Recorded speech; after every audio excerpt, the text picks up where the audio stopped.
All right, for the Afcon, it ended 1-0 in favor of Senegal. That was a brilliant game. Everything was in that Afcon. You understand? Brilliant football, the attack, the defense, the midfield, the runs, the dribbles, and also the fight. You understand? It's a final. It's a proper final. Even though we didn't expect it to go the way it went, but it's a final.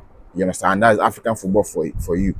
You understand? The thing is that prior to these finals, I think the Senegalese team, the fans, all of them, they were prepared.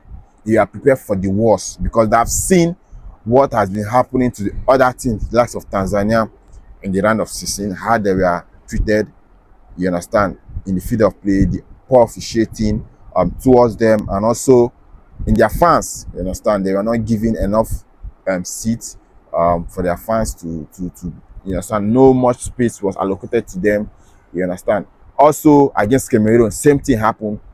And then also against, I think the one against Nigeria really blowed up, and everybody saw it like, whoa, these guys are really serious with this thing, together with the whole referee, rumors of referee bribing and everything. So I think the Senegalese team and the fans, they were ready, starting off from when the team landed in Rabat. They were not given security. They used the train, and exposed to fans, you understand. They commented on that, and also the facilities that they were given to train, you understand. They were given the training pitch of I think the national team. So that was not, for me, that wasn't really great, and a big concern, because you can't be showing your tactics to your opponents. Someone might be spying on them, you understand. But that one was resolved, you understand. And the accommodation issue concerning the hotel. So you could see before all that, the federation of the Senegalese team, they put out a statement before that game, you understand, calling out those deficiencies and everything. So in the game proper, you could see I think the rage from the Senegalese teams and teammates, the coach and the fans, was that goal that they scored. For me, that was a goal. That was a goal. It was a clear goal. Hakimi just fell like a kid, you understand. And the thing is that the team was not even, the referee didn't even review it in the VAR. He cancelled it immediately. And few minutes after that, you understand, Brian Diaz pressuring the referee for a penalty call, and he went to the VR. And I knew that going to the VR, that definitely that penalty was given. And I think after that penalty call, everything just snapped, both from the fans and the coach. Everybody, the coach ordering the players to come out, not to play again. I think if that had happened, that would have been a big blow to Morocco for all the brilliance and everything they have done for African football. Imagine winning an Afcon like that.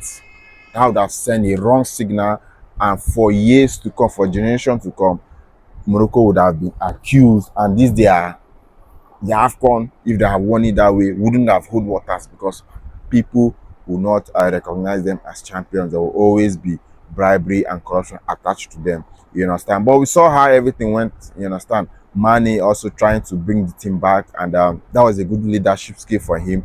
And just play the game, even though what they did wasn't really great. But you could tell that it was out of rage, out of anger, and out of other incidents that have been happening at other teams. So they were not ready to go down like that. If they are to lose the final, let it be on a fair ground, you understand. And also what happened between the Senegalese fans, I think I condemned that also. That wasn't really great, but you could tell their anger and everything. But kudos, the game came back, and then Brahim Diaz, for me, I think the way he played that penalty, I think that penalty was arranged.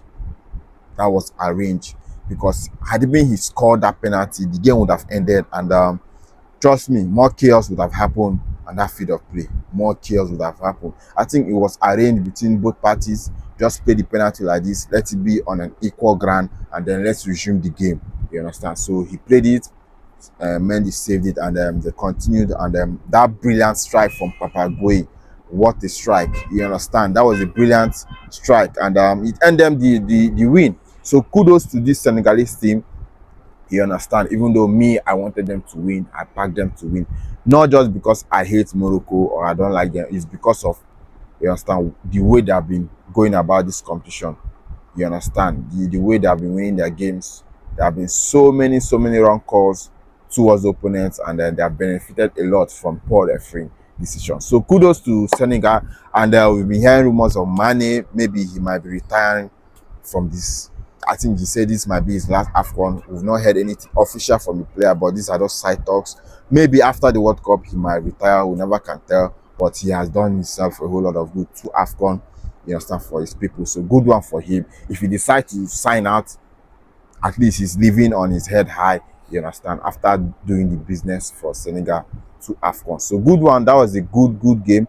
Thank you to Morocco, you understand, even though it didn't go as they planned it, but it's football, you understand. So thanks to Morocco. They hosted a beautiful tournament. Their facilities has been really great, and next up for them is the WAFCON that will be held. I think that should be around March, you understand. So I just pray that what happened in this one with the whole refereeing lobbying and everything, it won't happen again in this WAFCON, because eyes are on them now.